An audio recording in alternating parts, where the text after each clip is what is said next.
Super star Rajinikanth Tamil சினிமாவோட பெருமைமிகு அடையாளங்களில் ஒருவர்.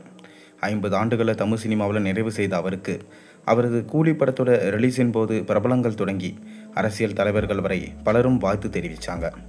இப்படி இருக்கும்போது இன்று தனது 48வது பிறந்த நாளையும் திருமண நிச்சயதார்த்தத்தையும் கொண்டாடும் நடிகர் சங்க பொதுச் செயலாளர் விஷால் சூப்பர் ஸ்டாருக்கு விரைவிலே பாராட்டு விழா நடத்தப்படும் என்று சொல்லியிருக்காரு.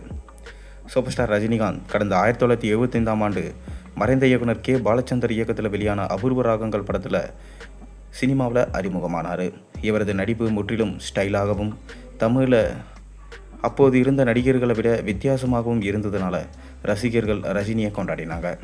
இன்னும் குறிப்பாக தமிழில் கருப்பு நிறத்தில் அறிமுகமான நடிகர் ரஜினி என்பதால் அவரை தமிழ்நாட்டின் பெரும்பான்மையான மக்கள் நம்மை போல ஒருவர் கருப்பாக கதாநாயகன் இருக்காரு என உரிமை கொண்டாடினாங்க.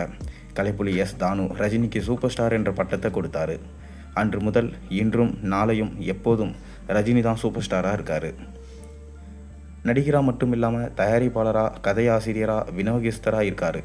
இப்படி இருக்கும்போது தனது 50வது ஆண்டுகால சினிமா வாழ்க்கையில் ரஜினிகாந்த் இதுவரை 171 படங்களில் நடித்தார்.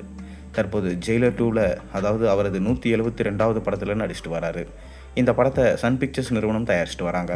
நெல்சன் இயக்க அனிருத் இசையமைச்சிட்டு வராரு. இந்த படம் அடுத்த ஆண்டு முற்பகுதியில் ரிலீஸ் ஆகும் என சொல்லப்படுது. திரைவாய்க்கில் 50வது ஆண்டு கடந்த சூப்பர் ஸ்டார் ரஜினிகாந்துக்கு திரைத்துறை சார்பில் பாராட்டு விழா நடத்தப்படுமா என்ற கேள்வி பலருக்கும் இருந்தது. மேலும் சூப்பர் ஸ்டார் ரஜினிகாந்தை வைத்து படம் இயக்கிய தயாரித்த ஜாம்பவான்கள் மற்றும் அவர்களது வாரிசுகளை அழைத்து பாராட்டு விழா நடத்தப்படுமா என்ற ஏக்கம் ரஜினி ரசிகர்களுக்கு இருக்குது.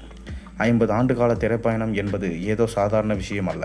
சினிமாவே வேண்டாம், ஆன்மீகத்தில் கவனம் செலுத்துகிறேன் என்று எடுத்த இடைவெளி, உடல்நலக்குறைவால் சிகிச்சைக்கு எடுத்த பெரிய இடைவெளி என ரஜினி எனும் அனுபவ குதிரை எதிர்கொண்ட சவால்கள் அதிகம்.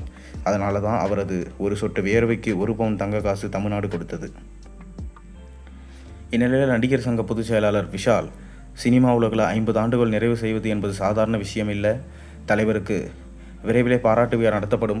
தற்போது நடிகர் சங்க கட்டிட வேலைகள் தொடர்பான பணிகள் தீவிரமாக நடைபெற்று கொண்டிருப்பதால் கவனம் முழுவதும் இதில் இருக்குது. விரைவிலே சூப்பர் ஸ்டாருக்கு பாராட்டு விழா நடத்தப்படும் என்று உறுதியாக சொல்லியிருக்காரு. விஷால் இவ்வாறு சொன்னதும் ரசிகர்கள் குஷி ஆயிட்டாங்க. மேலும் இன்று தனது 48வது பிறந்த நாளையும் நிச்சயதார்த்தத்தையும் முடித்திருக்க புது மாப்பிள்ளை விஷால் ஃபுல் ஃபார்மில் இருக்காரே என்று அவரை பாராட்டிட்டு வராங்க. நீங்கள் என்ன நினைக்கிறீங்க?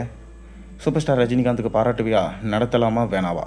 உங்கள் கருத்துக்களை மறக்காம கீழே கமெண்ட்டில் சொல்லுங்கள். மேலும் சேனலில் போடுற ஒரு வீடியோஸ் பிடிச்சிருந்தா மறக்காம சேனலுக்கு சப்ஸ்கிரைப் பண்ண, லைக் பண்ணுங்கள், பெல் ஐக்கனை ப்ரெஸ் பண்ணுங்கள். அப்போ தான் நான் போகிற வீடியோஸ் எல்லாம் நோட்டிஃபிகேஷனாக வந்து சேரும்.